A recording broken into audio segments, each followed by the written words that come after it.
ED समेत जांच एजेंसियां एक्शन को लेकर के हमलावर विपक्ष को प्रधानमंत्री मोदी ने करारा जवाब दिया है।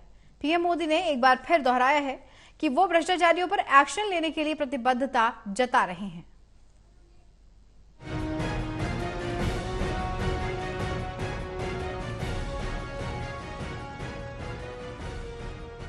ईडी समेत जांच एजेंसियों के एक्शन को लेकर हमलावर विपक्ष को प्रधानमंत्री नरेंद्र मोदी ने करारा जवाब दिया।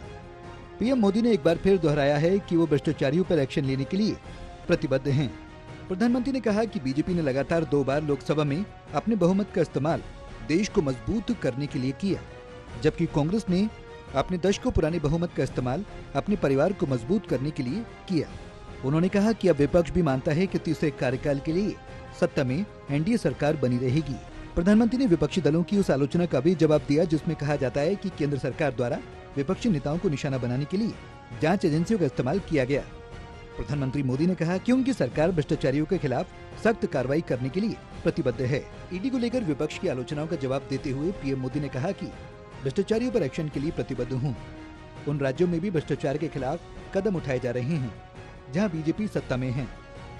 उन्होंने कहा कि ये कहानी की केवल राजनीतिक भ्रष्टाचार को निशाना बनाया जा रहा है, उन लोगों द्वारा प्रसारित किया जा रहा है जो जांच एजेंसियों की तलवार के नीचे हैं। उन्होंने कहा प्रवर्तन निदेशालय द्वारा जांच किए गए भ्रष्टाचार के मामलों में से केवल 3% में राजनीति से जुड़े लोग हैं। शेष 97% मामले अधिकारियों और अपराधियों से जुड़े हैं। जो लोग भ्रष्ट व्यवस्था में लाभ देखते हैं वो लोगों के सामने गलत तस्वीर पेश कर रहे हैं। 2014 में उनकी सरकार के सत्ता में आने के बाद से भ्रष्टाचार को खत्म करना उनकी प्राथमिकता रही है। प्रधानमंत्री ने कहा कि हमने गरीबों का पैसा बिचौलियों की जेब में जाने से बचाने के लिए डीबीटी यानी डायरेक्ट बेनिफिट योजना लागू की। इसका परिणाम हुआ कि हमने 10 करोड़ से अधिक फर्जी लाभार्थियों के नाम कागजों से हटा दिए जिनका जन्म भी नहीं हुआ था। इस तरह से सरकार ने 22.75 लाख करोड़ रुपए गलत हाथों में जाने से बचाए। मैं भ्रष्टाचारियों के खिलाफ सख्त कार्रवाई करने के लिए प्रतिबद्ध हूँ, उन्होंने कहा कि 2014 में पहले ही ईडी ने केवल 25,000 करोड़ रुपए की संपत्ति जब्त की थी, जबकि पिछले 10 सालों में ये जब्ती बढ़कर 1 लाख करोड़ से ज्यादा हो गई है।